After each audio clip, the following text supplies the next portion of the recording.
Haleluya, shalom, puji Tuhan. Berjumpa kembali dalam ibadah ini. Saya percaya kita adalah orang-orang yang selalu diberkati. Sebab apa yang tak pernah kita lihat, tak pernah timbul dalam hati kita, itu yang Tuhan siapkan buat saya dan saudaraku. Haleluya. Naikkan pujian ini sama-sama.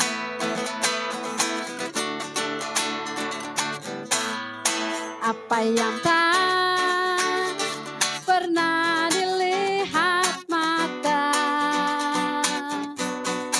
dan tak pernah didengar telinga, oh, dan tak pernah timbul di dalam hati, semua disediakan bagi yang mengasihi Dia. Allah sanggup melakukan segala perkara, dulu, sekarang, dan selamanya. Kuasanya tidak berubah. Allah sanggup melakukan segala perkara, dulu, sekarang, dan selamanya. Kuasanya tak berubah. Mari naikkan dengan iman kita. Haleluya.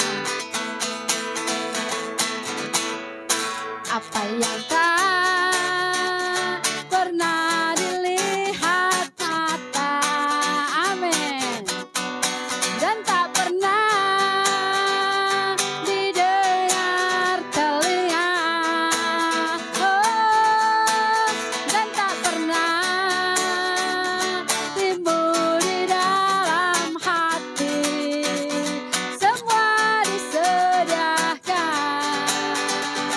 bagi yang mengasihi Dia. Allah sanggup melakukan segala perkara, dulu, sekarang, dan selamanya. Kuasanya tidak berubah. Allah sanggup melakukan segala perkara, dulu, sekarang, dan selamanya. Kuasanya tak berubah. Sekali lagi, Allah sanggup. Allah sanggup melakukan segala perkara, dulu, sekarang, dan selamanya. Kuasanya tidak berubah. Allah sanggup melakukan segala perkara, dulu, sekarang, dan selamanya. Kuasanya tak berubah. Dulu, sekarang, dan selamanya. Dulu, sekarang, dan selamanya. Dulu, sekarang, dan selamanya. Kuasanya tak berubah. Yeay. Haleluya. Terima kasih Tuhan, terima kasih Bapa, bahwa kuasa-Mu dulu, sekarang, sampai selama-lamanya tidak pernah berubah. Terima kasih, biarlah Engkau terus yang akan memberkati hidup kami. Dan biarlah setiap jalan-jalan-Mu senantiasa nyata dalam hidup ini. Haleluya. Jalan-Mu tak terselami oleh setiap hati kami, namun satu hal ku percaya, ada rencana yang indah, tiada terduga kasih-Mu, heran dan besar bagiku. arti kehadiran-Mu selalu nyata di dalam hidupku. Penyertaan-Mu sempurna, rancangan-Mu penuh damai, aman dan sejahtera walau di tengah badai. Ingin ku selalu bersama, rasakan keindahan arti kehadiran-Mu Tuhan. Penyertaan-Mu sempurna, rancangan-Mu penuh damai, aman dan sejahtera walau di tengah badai. Ingin ku selalu bersama,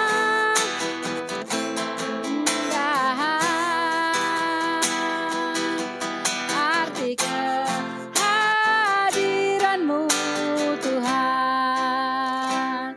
Mari dengan segenap hati kita naikkan pujian ini sekali lagi. Jalan-Mu tak terselami, jalan-Mu tak terselami. Oh, oleh setiap hati kami. Namun satu hal ku percaya, ada rencana yang indah, tiada terduga kasih-Mu. Oh, heran dan besar bagiku arti kehadiran-Mu selalu nyata di dalam hidupku. Penyertaan-Mu sempurna, rancangan-Mu penuh damai, aman dan sejahtera walau di tengah badai. Ingin ku selalu bersama, rasakan keindahan arti kehadiran-Mu Tuhan. Arti kehadiran-Mu Tuhan. Arti kehadiran-Mu Tuhan. Haleluya. Mari Bapak Ibu Saudaraku kita sembah Dia, kita agungkan Allah kita. Oh, haleluya.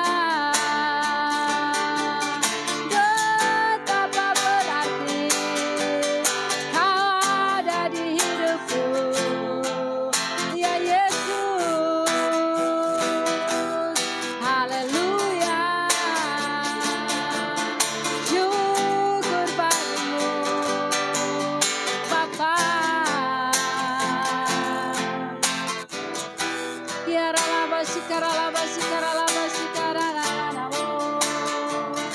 Haleluya.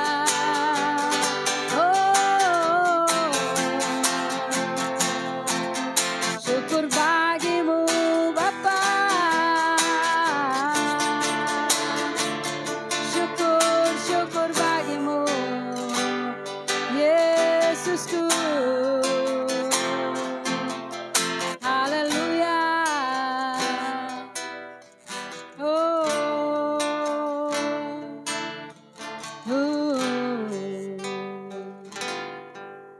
Tuhan, mari Engkau terus pegang tangan kami Tuhan, jangan pernah Engkau lepaskan. Haleluya. Tangan kuat yang memegangku, selalu menuntunku. Ku tak mau jalan sendiri. Yesus, ku perlu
Shalom Bapak Ibu Saudara yang terkasih di dalam Tuhan Yesus. Senang berjumpa dengan Bapak Ibu kali ini. Dan kita akan kembali merenungkan kebenaran firman Tuhan. Untuk itu terlebih dahulu mari kita satukan hati kita. Kita berdoa. Allah Bapa pencipta langit dan bumi. Allah yang menyatakan dirinya di dalam pribadi Kristus Yesus Tuhan Juru Selamat kami. Yang senantiasa menerangi hati pikir kami, menyertai dan membimbing kami dalam pribadi Roh Kudus. Kami muliakan Engkau pada saat ini. Kami datang menghampiri Engkau sebelum kami bersama-sama merenungkan kebenaran firman-Mu. Kami meminta Engkau mengurapi kami, supaya lewat pengurapan-Mu kami mengerti kebenaran firman-Mu, dan melalui pengurapan-Mu pula kami disanggupkan untuk melakukan kebenaran firman-Mu. Siaplah hati kami ditabur benih kebenaran firman-Mu. Dan pemberitaan kebenaran firman Tuhan ini boleh jadi di dalam satu nama. Nama Yesus Kristus Tuhan. Dengan tujuan supaya Tuhan dimuliakan. Terima kasih Tuhan, inilah doa permohonan kami. Kami bawa persembahkan demi nama-Mu. Nama Yesus Kristus Tuhan. Haleluya. Amin. Puji Tuhan. Bapak Ibu Saudara yang terkasih dalam Tuhan Yesus, saat ini kita akan merenungkan kebenaran firman Tuhan yang terambil dari Injil Matius pasal 6 ayat 5 sampai ayat 15. Oleh Lembaga Alkitab Indonesia yang menerjemahkan Alkitab ini dan sekaligus menerbitkannya, pasal 6 ayat 5 sampai ayat 15 diberi judul perikop hal berdoa. Dan saya percaya bahwa bagian nats bacaan ini bukan bagian yang asing bagi kita. Karena pada bagian ini kita menemukan bagaimana Tuhan Yesus mengajarkan kepada murid-muridnya pada saat itu dan juga kepada kita umat Tuhan saat ini tentang doa Bapa Kami. Karena itu Bapak Ibu Saudara yang terkasih dalam Tuhan Yesus, sebagaimana judul perikop oleh Lembaga Alkitab Indonesia, hal berdoa, maka hari ini tema kebenaran firman Tuhan yang kita akan pelajari juga tentang berdoa. Khususnya ada dua perkara, ada dua hal yang Tuhan Yesus tidak menghendaki ada dalam kehidupan doa kita sebagai orang percaya. Sekali lagi, dua perkara yang Tuhan Yesus tidak ingin ada dalam kehidupan doa kita, orang-orang percaya. Namun sebelum lebih jauh kita menggali kebenaran firman Tuhan ini, kita akan sedikit melihat apa definisi dari doa itu. Bapak Ibu Saudara yang terkasih dalam Tuhan, dalam istilah umum, doa atau berdoa kegiatannya, baik dari istilah bahasa Ibrani yaitu tefila, atau dalam bahasa Yunani prosiokomahe, mengandung pengertian ya bahwa doa di dalamnya ada gagasan meminta, memohon, mencari. Maaf. Tapi tentunya Bapak Ibu Saudara yang terkasih dalam Tuhan Yesus, tidak semata-mata doa itu mengandung gagasan meminta, memohon, dan mencari. Di dalam doa ada memuji, mengagungkan, sekaligus bersyukur, berterima kasih kepada Tuhan di mana pribadi yang kita alamatkan doa-doa kita. Dan Bapak Ibu Saudara yang terkasih dalam Tuhan, kita harus garis bawahi bahwa Allah yang kita sembah di dalam Yesus Kristus Tuhan adalah Allah yang mendengar doa, adalah Allah yang menjawab doa. Banyak ayat-ayat Alkitab yang bisa kita baca tentang dia pribadi yang menjawab doa. Dalam Mazmur 5 ayat 4, pemazmur mengajarkan bagaimana ia berkata bahwa Allah mendengar seruanku di waktu pagi. Karena itu Tuhan Yesus menghendaki saudara dan saya senantiasa berdoa. Doa juga sekaligus merupakan anugerah yang diberikan kepada saudara dan saya sebagai orang percaya untuk terus mempertahankan relasi kita dengan Tuhan. Karena dengan doa kita berkomunikasi dengan Tuhan. Dengan doa di dalamnya kita mencurahkan isi hati kita. Di dalam doa kita menyatakan percaya kita akan pemeliharaannya. Itu bisa kita baca di dalam Mazmur 62 ayat 9. Percayalah kepada Allah. Curahkanlah isi hatimu.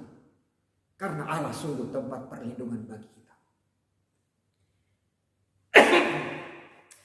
Bapak ibu saudara yang terkasih dalam Tuhan. Mari kita melihat nats bacaan kita. Matius 6 ayat 5 sampai 15. Namun kita tidak akan membaca secara keseluruhan. Kita fokus pada pembahasan kita kali ini, yaitu dua perkara yang Tuhan Yesus tidak kehendaki ada dalam kehidupan doa kita sebagai orang-orang percaya. Langsung kepada dua perkara itu saya mau katakan. Yang pertama, Tuhan tidak menghendaki saudara dan saya berdoa seperti orang munafik. Jangan berdoa seperti orang munafik. Yang kedua, Tuhan tidak menghendaki saudara berdoa seperti orang yang tidak mengenal Dia. Jangan berdoa seperti orang yang tidak mengenal Allah. Mari kita lihat. Yang pertama, jangan berdoa seperti orang munafik. Ayat 5. Dan apabila kamu berdoa, Tuhan Yesus berkata, dan apabila kamu berdoa, ini bukan saja menyatakan bahwa sekiranya kamu berdoa, tetapi perkataan ini mengandung pengertian bahwa Tuhan Yesus senantiasa menghendaki saudara dan saya untuk selalu berdoa. Itu ditegaskan juga pada ayat 7. Dikatakan di sana, lagi pula dalam doamu itu. Sekali lagi mengandung pengertian Tuhan mau agar saudara dan saya selalu berdoa. Lanjut kita akan baca ayatnya. Demikian ayat 5. Dan apabila kamu berdoa, kamu mesti berdoa. Dan sekiranya kamu berdoa, janganlah berdoa seperti orang munafik. Bapak ibu saudara yang terkasih dalam Tuhan, siapa orang munafik yang dimaksudkan Tuhan Yesus dalam nats bacaan ini? Tidak disebut. Tetapi kalau kita membuka Alkitab kita di Injil Lukas pasal 18 ayat 9 sampai ayat 14. Bagaimana ada dua orang datang berdoa. Satu orang Farisi dan satu pemungut cukai. Dan kalau kita membaca di dalam Matius 23 ayat 14 khususnya. Di sana kita temukan Tuhan Yesus mengecam orang-orang munafik. Yaitu orang Farisi dan ahli-ahli Taurat. Jadi Tuhan Yesus mengajar kepada kita, kepada murid-murid pada saat itu, bahwa saudara dan saya mesti selalu berdoa, tetapi jangan berdoa seperti orang-orang munafik, seperti orang-orang Farisi dan ahli Taurat pada zaman itu. Kita lihat. Di situ dikatakan ayat 5 lanjutannya, mereka suka mengucapkan doanya dengan berdiri dalam rumah-rumah ibadat pada tikungan-tikungan jalan raya. Perhatikan, supaya mereka dilihat orang. Tidak ada salahnya berdoa di rumah-rumah ibadah. Tidak ada salahnya berdoa di gereja. Tidak ada salahnya berdoa di mana saja. Tetapi Bapak Ibu Saudara yang terkasih dalam Tuhan Yesus, pada bacaan ini penekanannya ada pada motivasi supaya dilihat orang. Jadi Bapak Ibu Saudara yang terkasih dalam Tuhan Yesus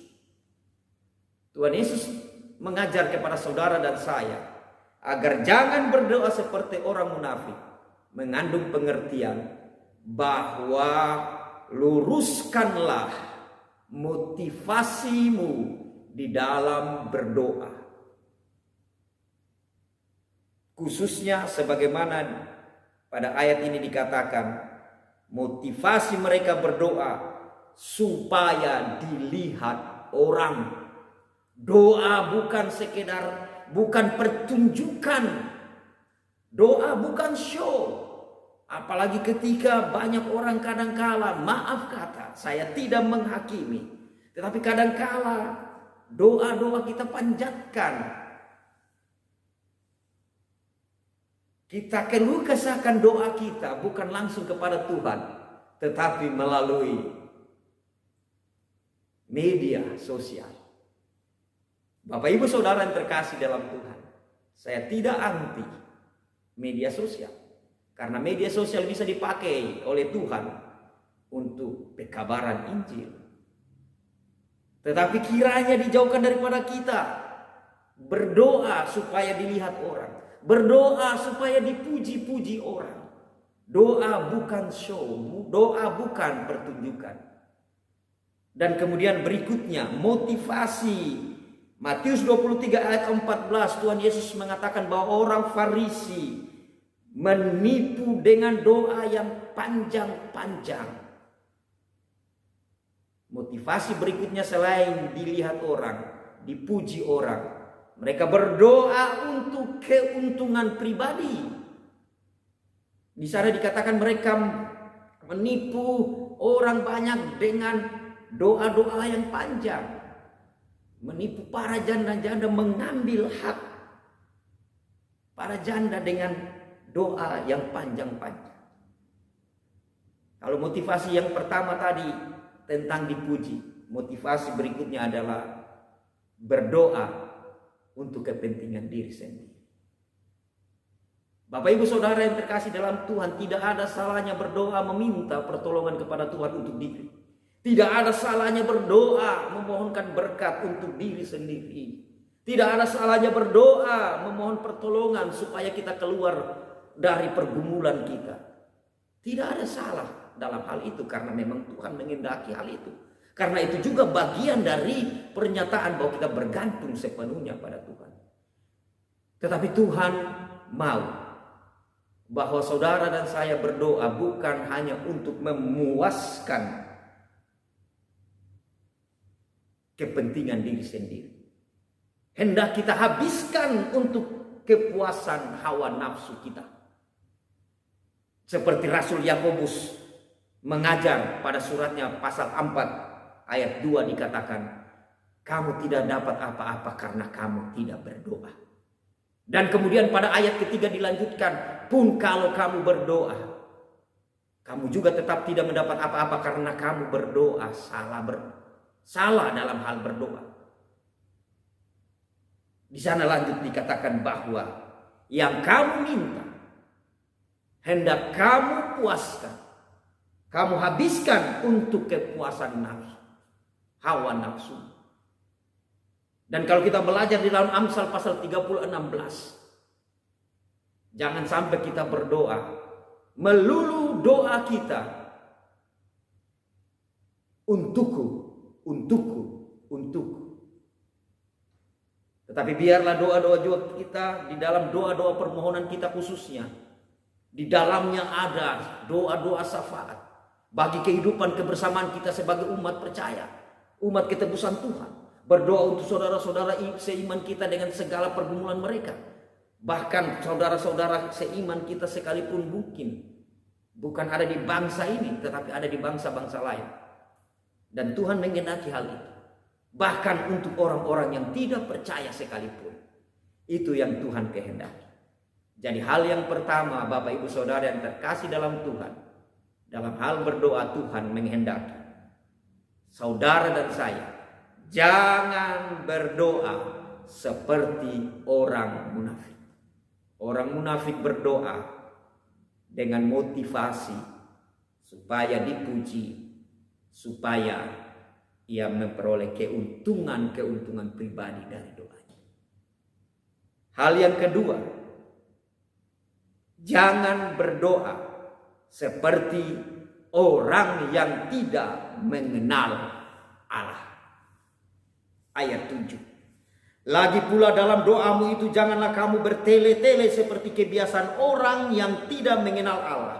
Mereka menyangka bahwa karena banyaknya kata-kata doanya akan dikabulkan. Seringkali terjadi perdebatan tentang definisi dari kata bertele-tele ini. Karena memang kata yang diterjemahkan dengan bertele-tele ini hanya terdapat pada bagian ayat ini. Kemudian dilanjutkan dengan perkataan Tuhan Yesus tentang banyaknya kata-kata. Doa yang panjang. Sehingga seringkali kita berfokus kepada kata yang panjang. Bapak Ibu Saudara yang terkasih. Seperti yang saya katakan tadi, tidak ada salahnya berdoa di mana saja tempatnya. Demikian juga saya mau katakan tidak ada salahnya dengan berdoa. Doa yang panjang seperti doa syafaat. Dan memang itu Tuhan kehendaki. Tetapi kalau kita menggali lebih dalam, Bapak Ibu Saudara yang terkasih dalam Tuhan, yang dimaksudkan Tuhan Yesus di sini, di perkataan selanjutnya Tuhan berkata, mereka menyangka. Orang-orang yang tidak mengenal Allah ini berdoa, tetapi mereka menyangka. Jadi mereka membangun prasangka bahwa karena apa yang mereka perbuat sehubungan dengan doanya, metodenya kah, atau bagaimana cara berdoa, sehingga doa itu dikabulkan oleh Tuhan. Itu pola pikir orang yang tidak mengenal Tuhan. Bapak Ibu Saudara yang terkasih. Sekali lagi, penekanannya adalah mereka menyangka bahwa karena banyaknya kata-kata doanya akan dikabulkan. Kata-kata doa bisa saja panjang karena doa syafaat. Tetapi dijauhkan pula dari kita menyangka bahwa dengan kata-kata yang panjang atau metode-metode doa, cara-cara, sikap tubuh, atau perlengkapan-perlengkapan alat-alat yang kita pakai dalam doa kita menganggap bahwa semua itu menjadikan doa kita dikabulkan atau layak di hadapan Allah. Itu sikap orang yang tidak mengenal Allah. Kita bisa memperbandingkan ketika Elia di Gunung Karmel menghadapi para nabi-nabi Baal. Kita bisa baca itu di 1 Raja-Raja ayat 18. Pasal 18 ayat 20 sampai 46. Saya mau bacakan langsung pada ayat ke-26 sampai 28. Mereka, nabi-nabi Baal itu mengambil lembu yang diberikan kepada mereka, mengolahnya dan memanggil nama Baal dari pagi sampai tengah hari. Waktu yang cukup panjang. Dijauhkan daripada kita ketika kita menganggap bahwa karena kita berdoa dengan durasi yang panjang, doa kita menjadi berkuasa. Tidak. Jadi prasangka itu kita jauhkan daripada kita. Kemudian dikatakan, mereka berseru, ya Baal, jawablah kami. Dijauhkan daripada kita prasangka bahwa kalau suara doa kita menggelegar, maka doa kita berkuasa. Dikabulkan oleh Tuhan. Kemudian ayat selanjutnya, tetapi tidak ada suara, tidak ada yang menjawab. Sementara itu mereka berjingkat-jingkat di sekeliling mezbah yang dibuat mereka. Mereka menari-nari sedemikian. Bahkan pada ayat 28, Dikatakan maka mereka memanggil lebih keras serta menore-nore dirinya dengan pedang dan tombak seperti kebiasaan mereka, sehingga darah bercucuran dari tubuh mereka. Bapak ibu saudara yang terkasih dalam Tuhan, jangan berdoa seperti orang yang tidak mengenal Allah. Karena cara berpikirnya bahwa kalau saya melakukan ini maka doa saya dijawab oleh Tuhan. Tidak Bapak Ibu. Bahwa kalaupun doa kita dijawab sepenuhnya itu kasih karunia oleh Tuhan bagi saudara dan saya. Sehingga Bapak Ibu saudara yang terkasih dalam Tuhan, dijauhkan daripada kita untuk berpikir bahwa kita membangun prasangka terlebih dahulu sebelum kita berdoa. Sebagaimana bacaan kita tadi. Mereka menyangka. Solusinya bagaimana? Solusinya dari dua perkara itu. Jangan berdoa seperti orang munafik. Tuhan mengajar. Masuklah ke dalam kamar, tutuplah pintu dan berdoalah kepada Bapamu yang ada di tempat tersembunyi, maka Bapamu yang melihat yang tersembunyi akan membalas kepadamu. Doa bukan untuk show. Yang kedua, bagaimana solusi supaya kita tidak berdoa seperti orang munafik, seperti orang yang tidak mengenal Allah. Pada ayat 8. Janganlah kamu seperti mereka, karena Bapamu mengetahui apa yang kamu perlukan sebelum kamu memintanya.